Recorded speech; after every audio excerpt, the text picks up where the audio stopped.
So as per usual, for those of you who join us on a regular basis, I'm just going to go through some housekeeping items from the Parkinson's Foundation. So we are hosting virtual events each Monday, Wednesday, and Friday of the week. To learn more and to register, please visit parkinson.org/pdhealth.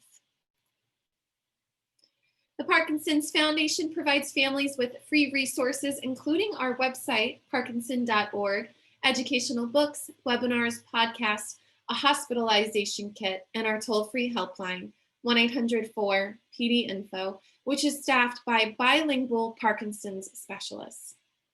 To learn more about our resources and our upcoming virtual events, remember to visit our website at parkinson.org or call our toll-free helpline, 1-800-4-PD-INFO. So we have all heard of Shakespeare, but how can this renowned poet, playwright, and actor play a role in Parkinson's disease today? For this week's Wellness Wednesday, join us for how we can learn new ways to use Shakespeare's poetry and plays to warm up your body, increase breath capacity, strengthen your voice, improve speech agility, and enjoy the magic of his writing. So please tune in this Wellness Wednesday for Shakespeare and Parkinson's. You can register to join at parkinson.org/pdhealth. And next Mindful Monday, we welcome back our expert from Cleveland Clinic, Dr. Taylor Rush. She will be joining us for a mindful meditation and leading us through this practice. So next Monday, November 2nd, can you believe it? November 2nd. So make sure you sign up for next week's Mindfulness Monday. So today we are going to be channeling some compassion for the world. And our expert, Devon Hase, will be leading us through this meditation through a recorded session. So I'm going to share my screen on this video for Devon, and we'll get started in our practice.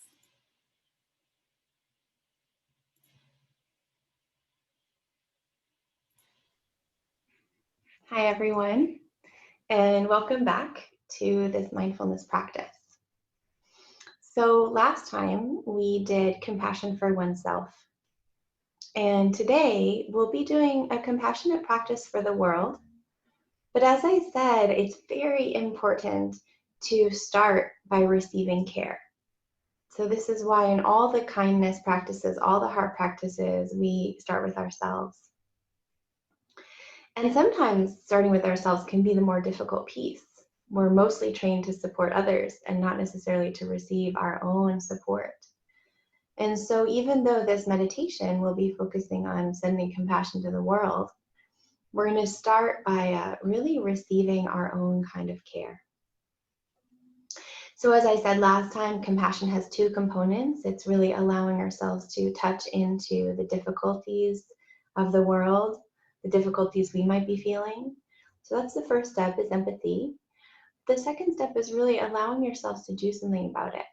Like, oh, I feel this, and how can I help? What can I do? And so this kind of compassion meditation can really be that helpful thing, that maybe it helps you feel better in the moment. And even though in the face of such overwhelming suffering in the world, knowing that we're sending our good wishes, we're sending all of our compassionate energy to those who need it, can sometimes really feel satisfying. It can be like, well, might not be able to save the world, but I can at least sit here and send my compassionate wishes. And that's not nothing. That can really be transformative, actually, for our own hearts and minds, and then it can affect the ways that we are with others. It creates more space for wisdom to come that knows, oh, this is actually how I can be helpful or how I can be skillful with my actions. So this is a good grounding place, a good foundation. We're building compassion in our own hearts and minds, and then making room for, okay, more activity than in the world that might be able to be of service in some way. So as usual, I'll invite you to take your meditation posture. And so this can be sitting in your favorite chair, or maybe lying down on your sofa or your bed. Sitting or lying down are really both very legitimate meditation postures. And it can be nice to do it in a still way. You don't have to keep perfectly still, but it can be nice to find a way that your body is supported so it can keep relatively still for this guided practice. And then once you know the practice, you can actually do this while you're walking or standing or doing exercises. You can really be meditating in any posture, anytime. So for now, we'll find a posture that feels supported. It feels also energized to you. So we're balancing the energies in the body. We're feeling a balance of being upright, alert, awake, and also really relaxed, at ease, and comfortable.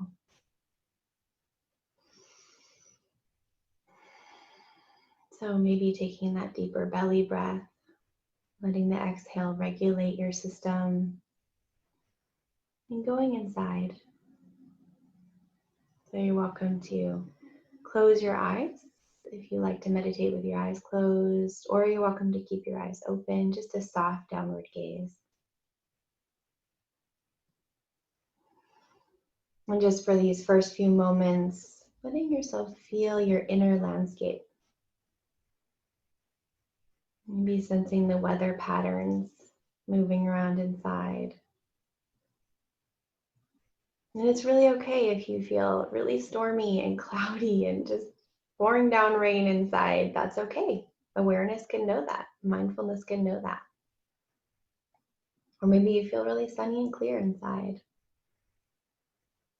Or maybe foggy and dull. Maybe there's a snowstorm. So we're learning to meet our experience with an unconditional regard, a kind of warm awareness. Just letting yourself be exactly as you are right now as you feel your body and whatever particular qualities, energetic qualities, maybe mood states that you feel in your body right now.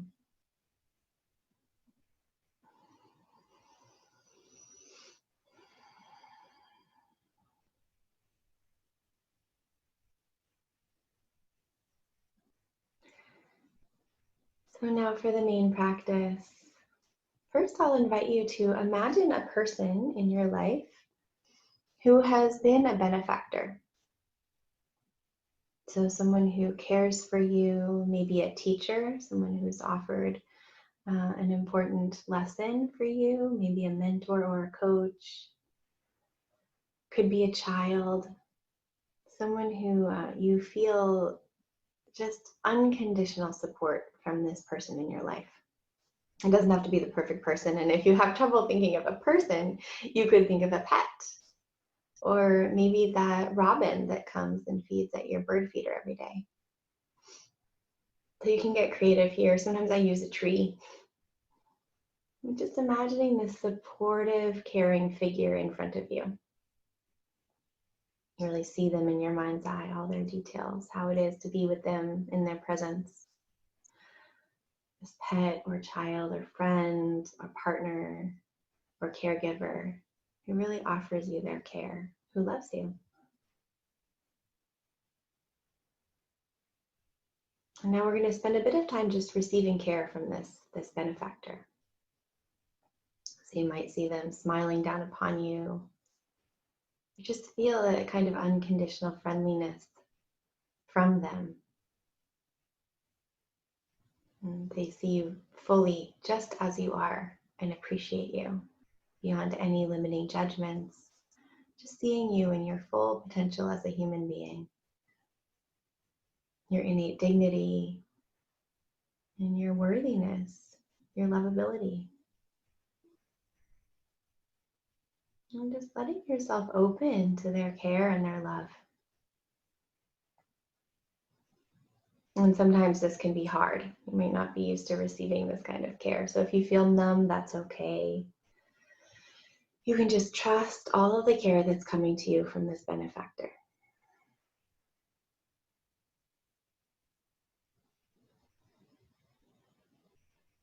And so continuing to keep this benefactor in mind, we'll invite actually another one in. So this could be another parent or another teacher, good friend in your life, someone who's cared for you, who supported you. And see them smiling at you also and just sending you their support. Very simple. Just appreciating you just as you are, seeing you clearly and sending you their love.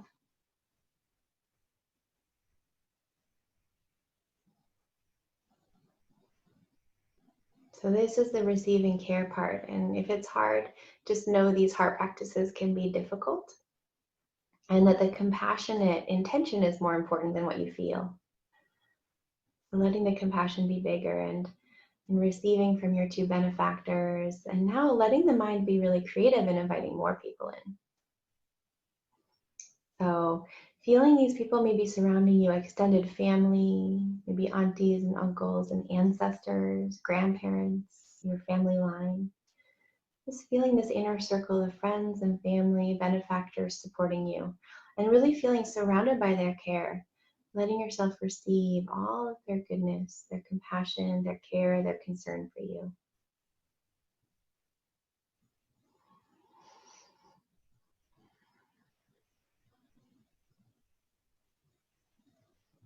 You might bring in children that you know, or all the pets that you've had. Bring in coworkers and neighbors, maybe the person who brings you the mail. Just feeling the support of other beings in your life, other trees that you've known and loved, bodies of water that have held you and brought you beauty. So expanding the circle even wider now, keeping this inner circle of benefactors you know, we'll invite in benefactors that you don't know personally. So maybe imagining artists that inspire you. You know, thinking about the amazing works of Monet and Van Gogh. Visual artists or maybe musicians, those musicians who have created music that has supported you, has brought you joy and inspiration in your life. Bring those people into your circle. And it could be writers and authors and poets whose words have uplifted you during moments of difficulty. And really inviting these folks in, feeling their presence. And then receive their care, receive their wisdom, their skill, their creativity, feeling just the connection of being alive and human together. These artists could also be passed away, but just the sense of their aliveness that is carrying on even beyond their own lives.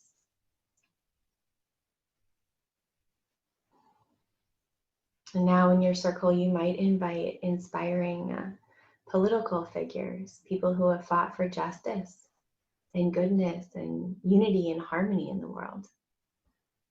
For me, I think about His Holiness Dalai Lama, or Gandhi, or Rosa Parks, Martin Luther King Jr. Really anyone who represents a kind of inspiration and a dogged energy, a willingness to fight for humanity. Feel them also in your circle and receive the goodness that you see in these people.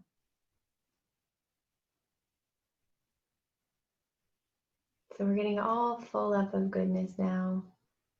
And the last layer in your circle of benefactors now is any spiritual figure that speaks to you. So this could be Christ or Mother Mary or the Buddha or Prajnaparamita, Kuan Yin, the Bodhisattva of compassion. Could be Tara. This could be any spiritual figure that has inspired you in the past or now. Someone who represents this deep love and wisdom and who has shared it with the world. So feeling yourself really just filling up with all this love and care all around you. And from this many layered circle of benefactors now, just noticing how compassion is naturally shared.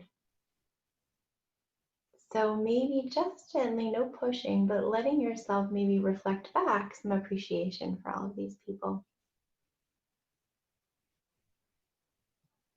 That should be a very natural movement. You don't need to force anything, just feeling, okay, when I'm full of care, very easy then to share it back out. Feel gratitude and appreciation for all of the care I've received. sending it back out to all of the people in your circle. May we all be well. May we all be free of suffering. And then if it feels natural, you might extend your caring wishes to other groups of people or individuals who you know are having a difficult time right now. So letting yourself again be sort of creative. Think about those who might be ill, or those who are elderly, or those who are going through financial difficulties, or feeling the effects of social injustice. Just letting your caring heart really send all of this compassion and love, just sending it out to the world now. Just feeling the effectiveness of this. You might see people receiving your care, feeling more uplifted, a little more support. I feel this difficulty and I care, and I can offer my care in this way. This is what I can do. Yeah, may you be free of suffering. May you feel joy and delight even in the midst of it all.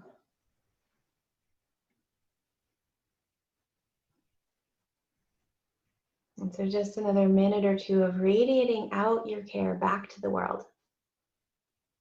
And really allowing yourself to take it all in, like imagining all of the beings in many different cultures and countries, maybe also animals in the ocean and the air and the forests. Sending your compassion to those who need it. Maybe it's compassion for the firefighters in California.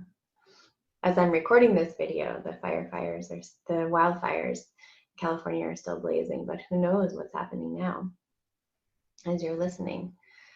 So you might imagine whoever needs care, just from this place of being completely full yourself, just sending it out naturally. Yes, may you feel cared for and loved, and may you receive all the care that you need. May this aching and broken world just receive all of the care, all of the compassion that is here, alive in this heart, in all of these hearts.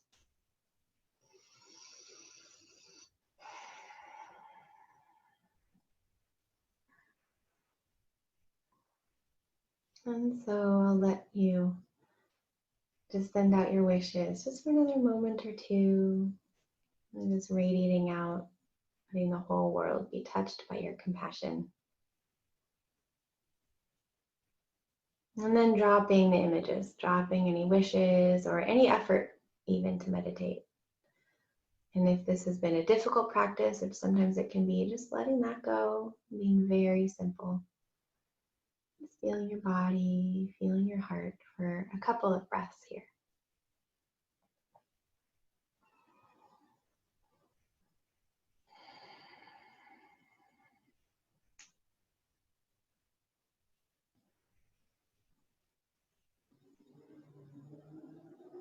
Good. So preparing to transition, maybe taking a deeper breath. And opening your eyes, looking around, taking it in. And of course, if you need to shift posture or stretch.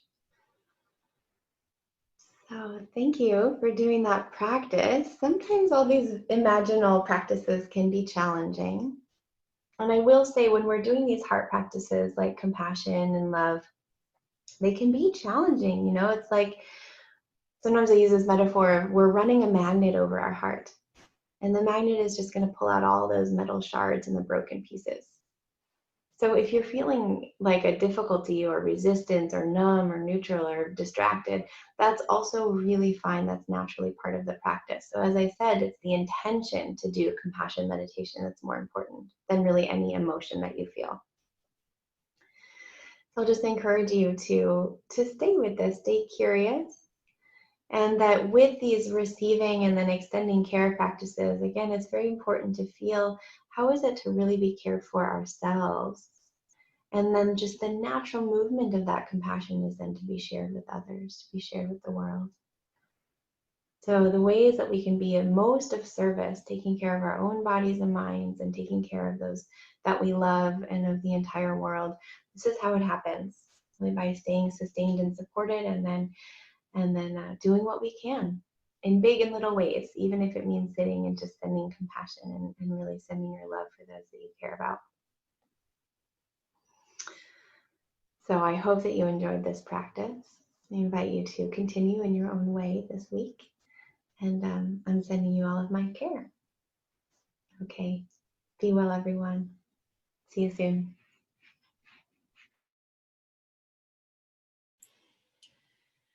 So thank you all so much for joining in that compassionate practice for the world. I know Devon really hit home with the challenges we can really face trying to develop a compassionate self-care routine for ourselves. And it can be easier to give that compassion to others. These days we're living in are very challenging, and I appreciate you all for committing to your mindful practice and for taking the time to receive this compassion for yourself, to take the time to really, really try and give yourself the compassion that you also deserve, and then extending that compassion out into the world. So I just want to applaud you all for continuing to practice, for continuing to show up for yourself, for this mindful Parkinson's community, and for the world, as Devon would say. So next week, we are welcoming Dr. Taylor Rush from Cleveland Clinic. And I would encourage you all, she is an outstanding neuropsychologist and meditation expert. So I would encourage you all, if it's appropriate for your calendar, to show up and join us in this meditation 1 week from today. So that concludes our session today. I want to wish you all a healthy and happy and safe weekend. And if you're celebrating Halloween, have some fun. Maybe show up on Monday with your costume. It'll be November, but I'm okay with it.